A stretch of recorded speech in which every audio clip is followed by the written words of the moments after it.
to Upstage Downstage, with him, Richard Platt, seated in the upper circle. And him, Stephen Rees, typically seated in the cheap seat. This is the Theatre Podcast, where we discuss productions we've seen, Things we've liked, and may not have liked, giving our complete unprofessional and non-biased opinions. So grab a brew, Take a seat, and let's raise that curtain.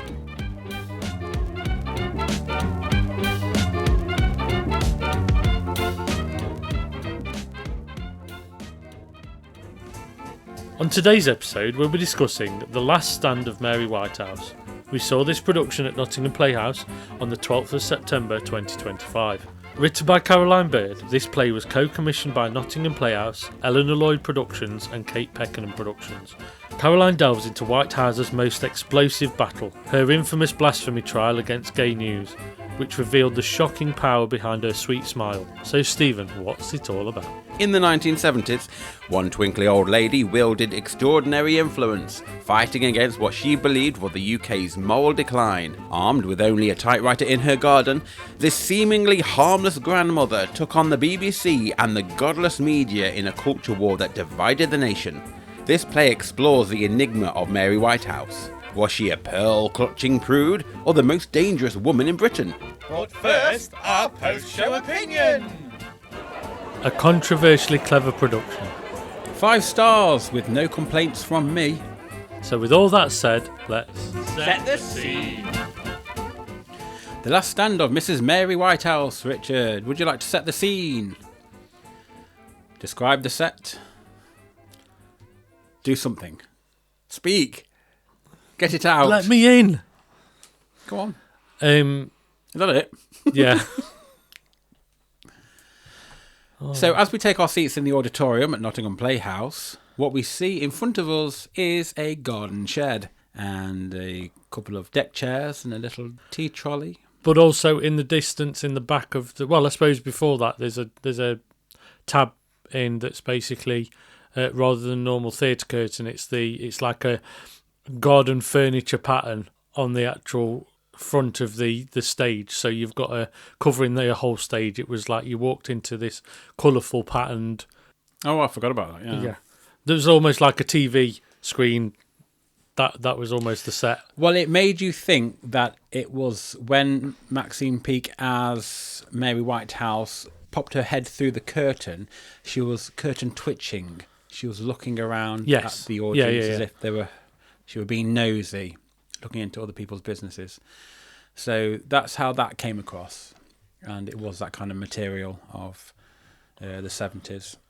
And as you said, when you raised the curtain, there was a garden. It was basically the outdoor of Mary's back garden.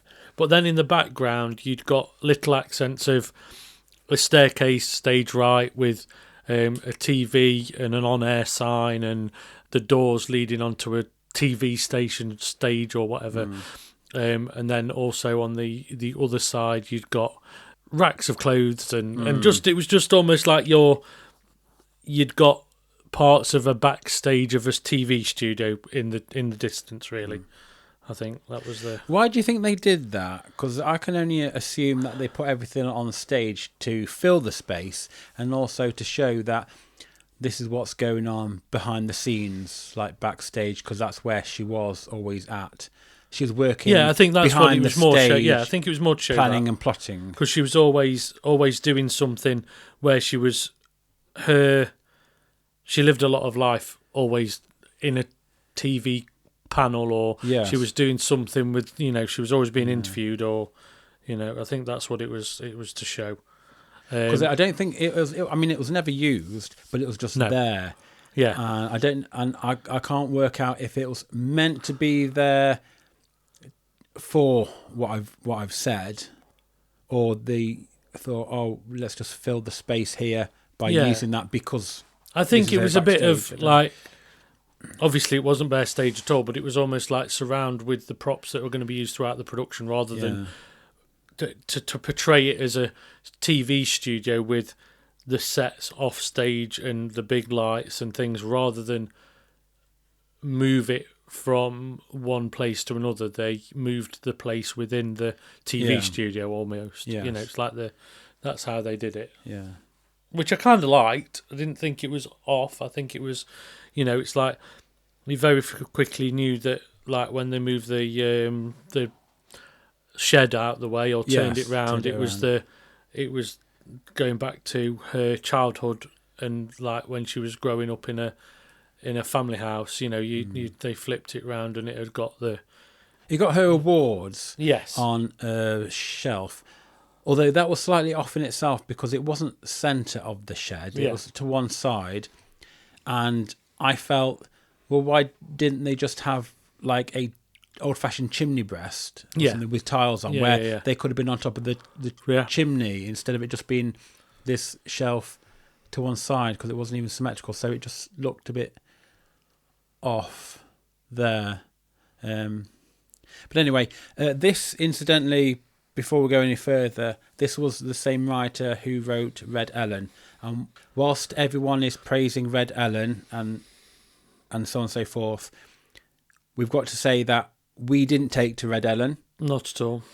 So that's way back when, 2022, episode 8, I think, something like that. We've already discussed that and how we felt about that. So we're coming to this with fresh eyes and to see if... Well, just to review this production as a whole. Yeah, I think my only reservation was when we actually started watching it. I thought we're surrounded with a lot of stuff on stage. Yes, and that was part of my gripe because when I was talking about the, when you talked about the backstage, off air, and it felt like they put everything on stage straight away. And I thought, are we in for another car crash? As in, are we in for another like? A bit of chaos on stage, and and I think that was the worry. However, this is a two-hander in production. It's two people. Yes. So it's never going to be a big cast that gets in the way. It's just two people all the time. And there wasn't a lot of things that actually came on. It was just the actors. No. And many characters that this other person played. So the set was a really nice set. If you watch documentaries of Mary Whitehouse, she is in a shed with a telephone, sorting stuff out, or in her office. So I can see where the set design and the writer took note from that. And I also felt like the set was rich enough to feel like a TV studio. Yes. And it had got the aesthetic. So they'd got the old big floods that would have been used on a studio set. And everything felt evocative of those... there would be stuff lying off stage because the cameras wouldn't be filming that. They'd only be filming the bit in front. So I thought that was a nice touch when it came to this production anyway. Yeah. Especially when you started it, when the production started going and you started seeing why it was done like this. That helped. Yeah. In terms of the costumes... I felt the costumes were really good for the era. Yes, they were. And it was really impressive to see Samuel Barnett, who's playing everyone else, get to live his fantasy in being dressed up as everything and anything. Yeah, exactly. I mean, it showed his talents, as in the changes of character all the way through. The different people he portrayed, which he did with style really. And all his costumes were great, along with Maxine Peake's costume as well. She had a lot of wigology going on she did. From when she aged and went back to several different eras. But they were all very perfect for the eras that she was portraying as well. She the whole ensemble she wore for each of those scenes, they felt very purposeful. Yeah, and the wigs they look the part as well. Yes, so hats off or wigs off to Campbell Young Associates for providing those wigs. And hats back on and wigs back on, Exactly, yeah. So that looked really good. The set pieces and the major props, Richard, I think... I don't think anything stood out as being bad. Everything was good. There was a set design here. Everything worked really well. Yes, definitely. This was a good confident set for such a two-hander, and I suppose in some ways with the staircase at the back filling the scene, it made it somewhat come forward a bit, it minimised the space. Yeah, especially with the shed being halfway up the stage as well. That pushed everything to the front as well. But I do wonder if they missed a trick by not having those staircases wrapping around the back. So after the interval or something, she could have walked down the steps and used them rather than them just being there. Yeah, true. I think there's some kind of creativity there where some form of staircase could have been used when she was like walking on to the sets to discuss when she's being interviewed or things. So it's just a slight thing with those steps just not being there, because I remember seeing one of the techies sitting on there. Yeah. And that was odd. Yeah. That was really bizarre. Because if the cast never use it, why are they... Yeah, because she was there to pull back a curtain or to release a curtain at Yeah. a certain time. So that was really odd, that one. Yeah, exactly. And I just think, overall, it's like, Samuel playing everyone else. The different costumes that he wore to be the social worker, the different people that he played, male and female. He played very specific things, but the costumes must have helped him move into those different people by wearing something different. He could sort of evolve and change throughout that. Definitely. Moving on to our next segment, as we say, we're Here for the drama. So, Stephen, let's get a bit dramatical. What did you think about the writing? The writing. The writing.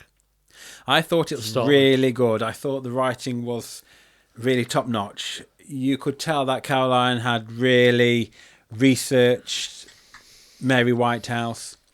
In the booklet, she talks about having to do a lot of research, watch a lot of TV, go into certain libraries and check in the newspapers and so on and so forth. And you can see that she's brought all that into a script and put it on stage. Completely. And she talks about...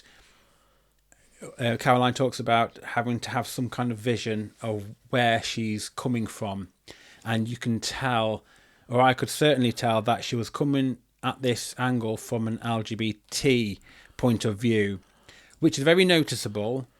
And I say it's not all what Mary was about. However, to tell this story, I thought it was really good. Yeah. Because you need some form of perspective. There's so many aspects of Mary Whitehouse, so it's not a biopic of Mary Whitehouse in any way, but it is the last stand of Mary Whitehouse, and it's a good showcase. I think the writing was very clever. Yes. How she managed to get the underpinning, the language of the lady of that certain era across, she did it brilliantly. She got the humour in there. She made Mary Whitehouse not scary. Yeah. Like a lot of people would probably think, oh, but she was this, that and the other. You know what I mean? Like, you actually felt for her. You could see there was a person trying to do right, even if her opinions were questionable. Even if you disagreed with her opinions. I wouldn't say she was bigoted in any way. I think she just had a different viewpoint in certain aspects. However... in some ways she vocalised what other people would have been thinking or said. There's an element of that as well in her. Well, yeah, because she had support as well. I think part of what she was intending was right, and we see that today. But I think sometimes she was probably going like a dog at a bone sometimes of things that weren't really necessary. There's progress, and then there's things where you need to move it forward, but then not too far. And I think in current day we've probably gone a bit too far, because like she said in what Caroline wrote, it's like a pendulum. There's always a pushback when things have gone too far, and you can see it all the time. If something goes one way, you've got somebody else pushing back, and we see this in a lot of situations now with people's rights and so on and so forth. But it was really nice to see this be tackled in a way where, while she is controversial, you can still have empathy for her. You can still understand her. You can see her points of view. You can disagree with her points of view, but no one feels malice towards somebody. And I think it's not just the comedy aspect that I appreciate. I think it's how she delivers this character across through many different talking points. Yeah. It would have been nice to have seen a little bit more of her being interviewed for her, going on all those game shows. It would have been nice to see a little bit more of that. And I think it would have been nice to have seen a little bit more of the effects that she had on the children's television or comedy at the time, and that being censored and constantly writing in.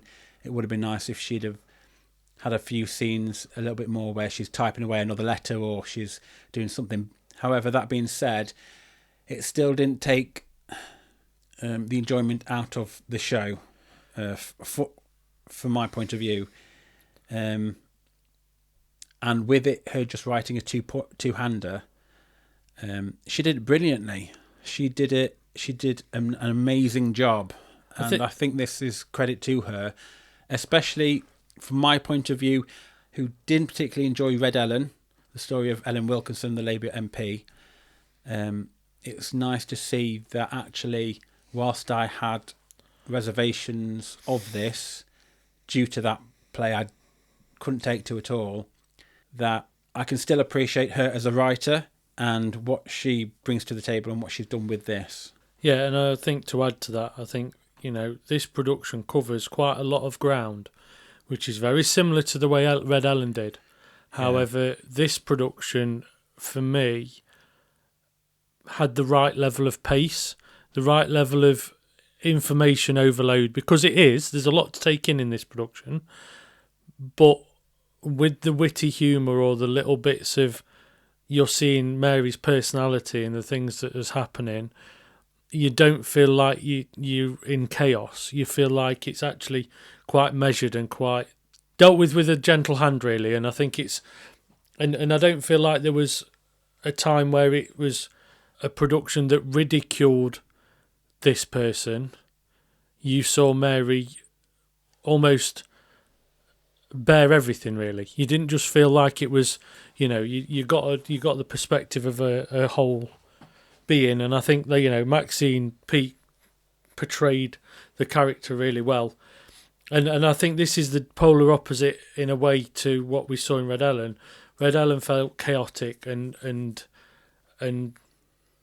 messy, whereas this felt structured and purposeful throughout the whole production. I think that you felt there was a nice pace to the run through each scene of this. So I think it was written in a, it had that element of you could focus on the one character with this other person being all the other characters. So it became a lot more watchable than what we experienced in the other version. I agree there, because I think at the time I felt Red Ellen was a bit of a wrecking ball. Yes, coming in and everything being chucked on stage, but regardless, that was that play. I think for me, for me, the thing I was going to say really is there was elements of very similar stagecraft in this to what Red Ellen was doing. Yeah. In the sense of standing in the middle of the stage, doing the changes and the things changed, right in front of everybody. But because this had the right pace, that worked. Whereas in the other one, it felt like that was also a rush. It was like, we haven't got time to go backstage to change, so we'll just do it in front. Whereas this never felt like that. This felt like she's getting ready in the studio to walk on stage to do another piece, even though that piece was going to be her going back to her family roots and showing you a younger version of her. It still felt like she was in the studio putting the makeup on and moving into another scene, or that's how it came across. Well, at times she had assistants, or she moved to one side to get a different wig on or a different top. Whereas in Red Ellen, there was a notable scene in that where she was in an interview, putting on her stockings just for the next scene for them to be taken off. While they were talking to her. Yeah. So there was an issue with Red Ellen, but we're not here to talk about Red Ellen. No, of course not. But it's just interesting to see the directing style is very similar, but this is one where the script and the directing style work together. Yes. I like the entrances and exits of Samuel, because the minute he walked in as a different character, he had to just hit the ground running in that new character, but almost like you didn't expect it. Then there was some occasions where he'd walk off in one exit and come in another, and he was straight into the next character, and he might have only put a jacket on or something that had just gave him that look. But for then that to be useful for Maxine to react from, I think that really, they've worked hard. I mean, the thing is, I think it's right that she was always on stage, because I don't think she ever really left stage. No, she didn't. She was Did constantly on there. Yeah. And it was like the Margaret Thatcher scene.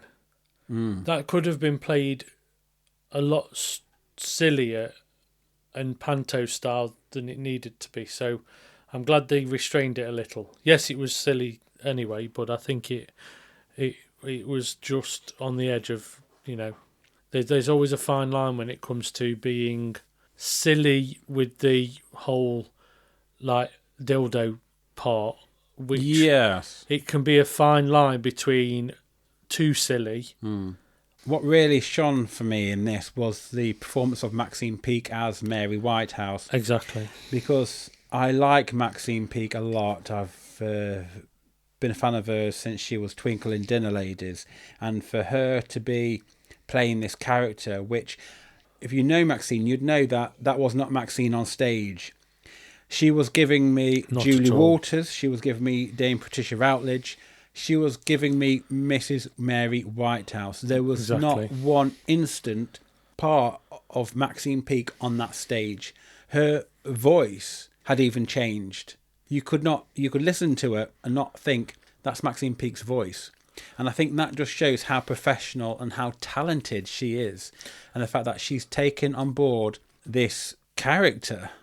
And I think, you earlier you mentioned like the writer's done all the research. It's clear that Maxine has. It's clear that Maxine studied all the mannerisms and all the style of her, because luckily she has got reference points of how she is at home and all the video footage out there. There is a lot of documentation about Mary, so you can use that to your advantage, and I think that was, it was inspired because, she embodied the whole essence of Mary Whitehouse, really.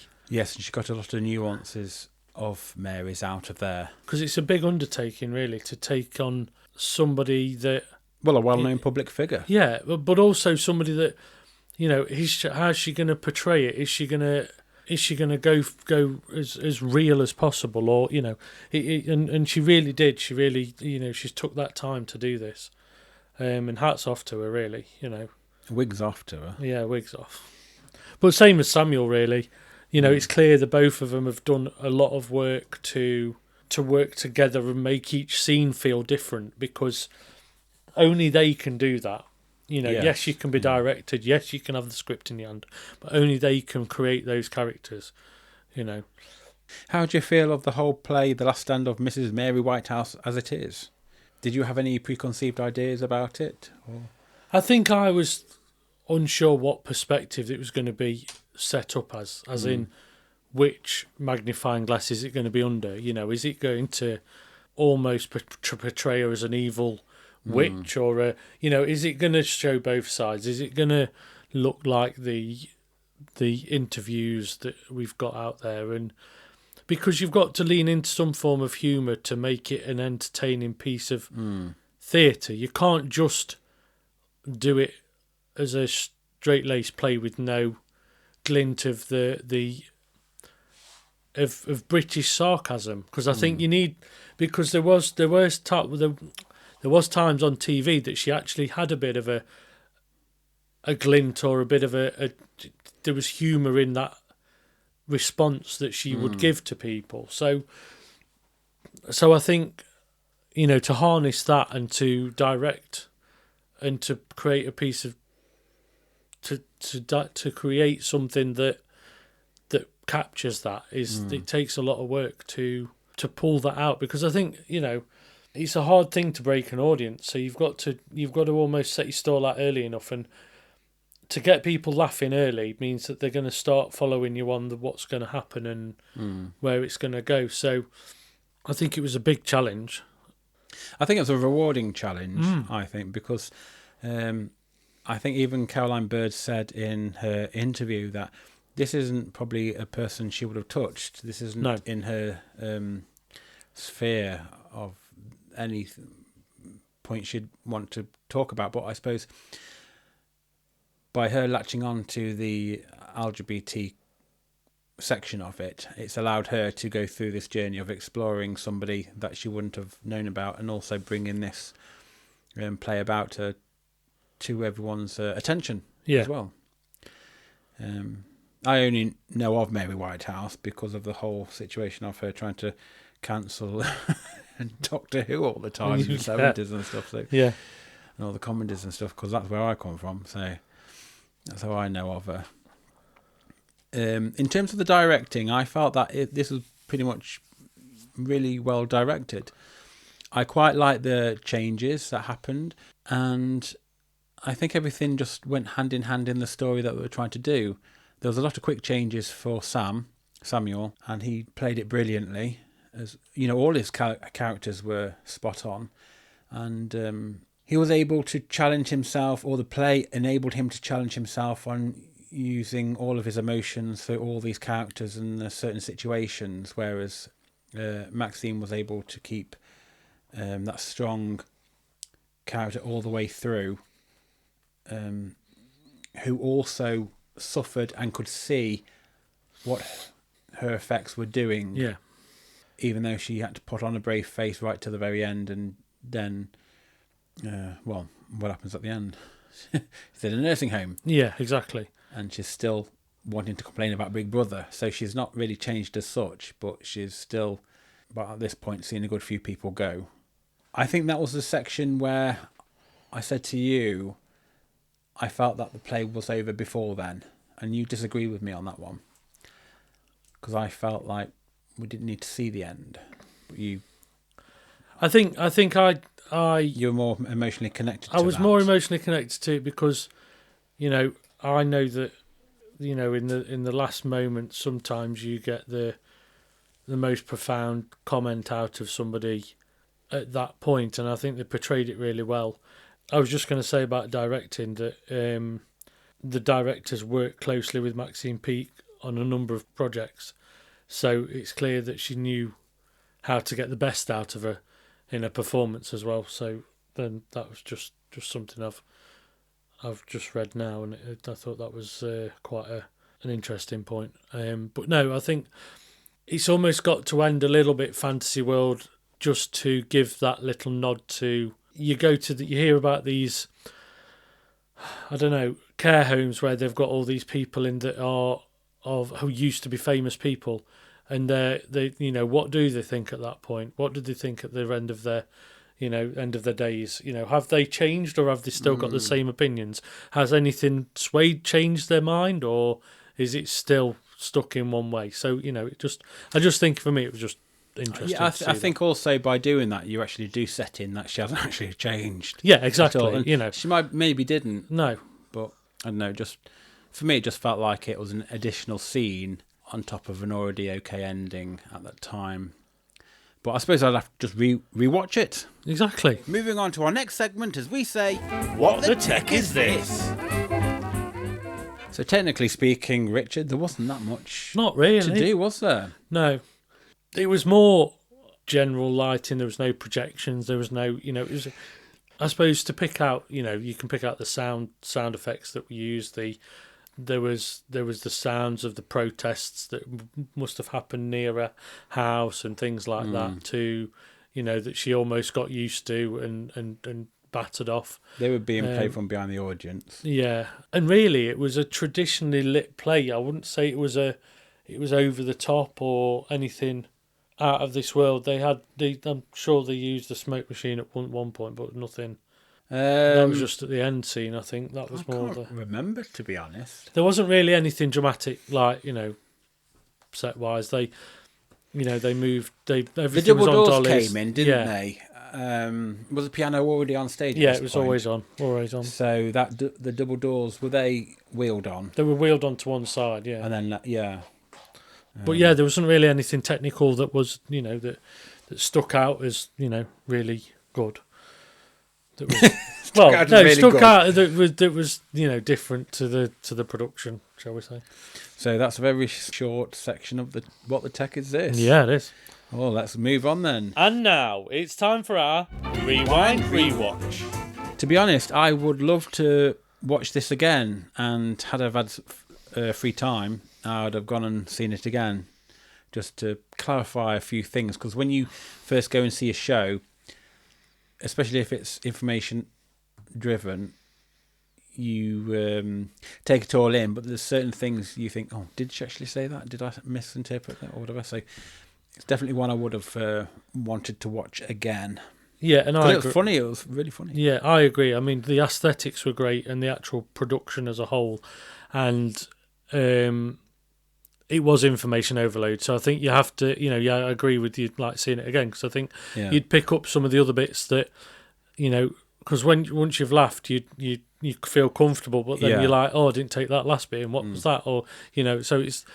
I think the scene for me that I'd particularly like to watch again would be the one where Mary Whitehouse has got the whiteboard out and she's pointing a stick at things and going over things of how everything's related to sex. Yeah, I'd like to be close to the stage to have seen what was written on it, because even like halfway back you couldn't really read some of the. You need stronger glasses. I know. Get your binoculars out. But no, I thoroughly enjoyed it. It was great production. Moving on to our final segment, as we say, call this a show? So summary then, as a whole, for The Last Stand of Mrs. Mary Whitehouse by Caroline Bird. As I've said before, it's a well put together piece of theatre, and thoroughly enjoyed it. And I feel like I've learned a few bits along the way, the bits that I might not have known prior to watching this, that made me want to actually do a bit of research. Yeah, I agree there, because I didn't know she was so forthcoming with the LGBT movement. Yeah. And I would say that also it's surprising that she was quite pleasant about them as well. Because you kind of feel like someone like that, who is a Christian, has those kind of views, that they are wholeheartedly against something when they have their views, they disagree, but they don't want to cause any harm towards you. But it's nice to see it from that angle of where she's coming from. Yeah. As well. And I thought this was not just cleverly written, but it was funny as well. And I thought the casting was superb with this. And I thought it was in such good hands with Maxine Peake at the helm of this as the face of Mrs. Mary Whitehouse. Definitely. And Samuel Barnett.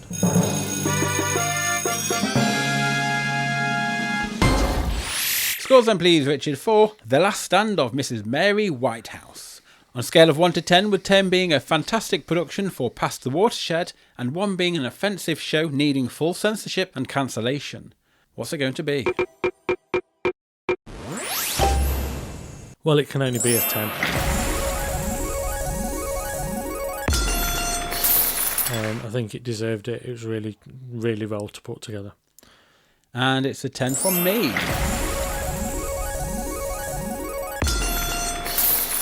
So, what sound effect will you be choosing from the following? A complete train wreck? Tumbleweed? An audible shrug of the shoulders? A slow clap? A pleasant applause? Or a standing ovation? What will it be? It's a standing ovation.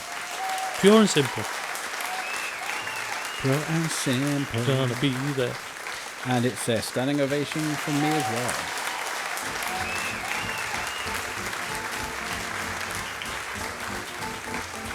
So there we are. That's our discussion of The Last Stand of Mary Whitehouse. We hope you found it insightful. If not, entertaining. Stay tuned as we bring you more of our thoughts And opinions. on many theatrical delights in future episodes.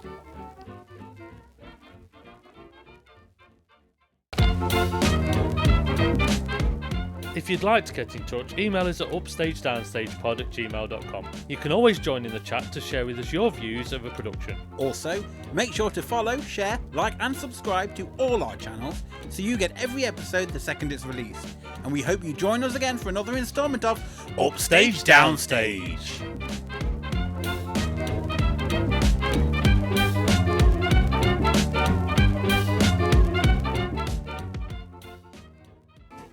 This play was co-commissioned by Nottingham Playhouse, Eleanor Lloyd Productions and Kate Peckham Productions. I wasn't far off then.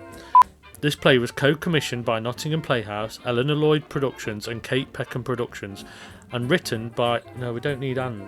No, there's too many ands there, isn't there? Written by Caroline Bird, this play was co-commissioned by Nottingham Playhouse, Eleanor Lloyd Productions and Kate Peckham Productions. Caroline delves into Whitehouse's most explosive battles. Caroline delves. That's her last name? Caroline delves into Whitehouse's most expensive battle. Expensive? Explosive? It's 'cause of, why is it expensive all of a sudden? How much is this bloody battle costing? It's a lot of money. In them days, it was more than £10. I know they must have had more money for the production, but I didn't realise that it was for the battle. Caroline delves into Whitehouse's most expensive. Expensive.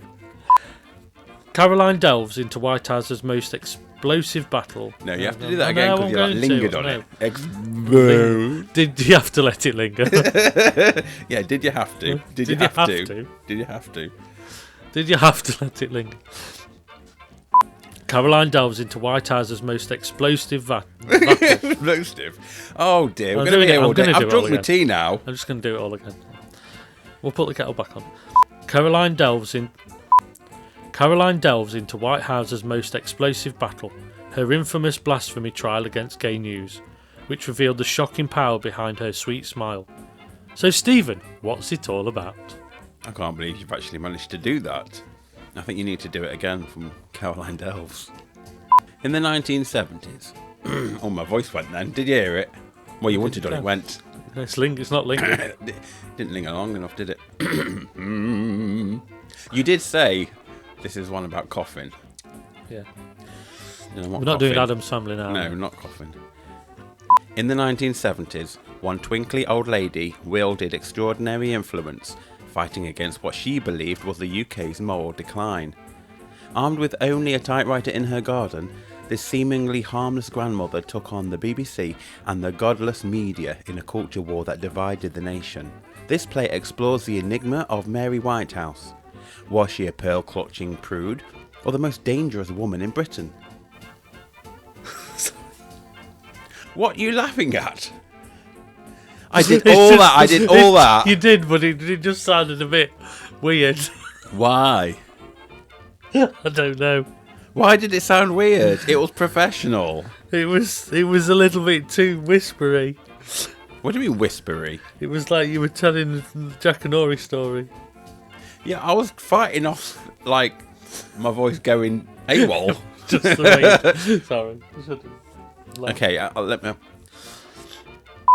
In the 1970s, one twinkly old... Oh, see, I'm messing up now. See, one was enough. In the 1970s, one twinkly old lady wielded extraordinary influence, fighting against what she believed was the UK's moral... What's that there? What's that? Have you put that in? Oh no, I didn't moral touch heat it. decline. It's got your name on it. No, you've just highlighted it there. You put a he in it. I haven't touched it. Moral decline. So where did that he come from? I don't know. Sabotage, that's what this is. This seemingly harmless grandmother took on the BBC and the godless media in a culture war that divided the nation. This play explores the enigma of where... This play explores the I can't speak now. This play explores the enigma of Mary Whitehouse. Was she a pearl-clutching prude, or the most dangerous woman in Britain? There we go. How was that for play score? That was alright. It's Yeah? better. You okay with that? I'm alright. I'm up with that. So with all that said, let's use the first one I did. set the scene. Set the scene. Right. Should I go next bit? You can do. So there we are. I'll wait till you finish talking. Yeah, I think that's wise.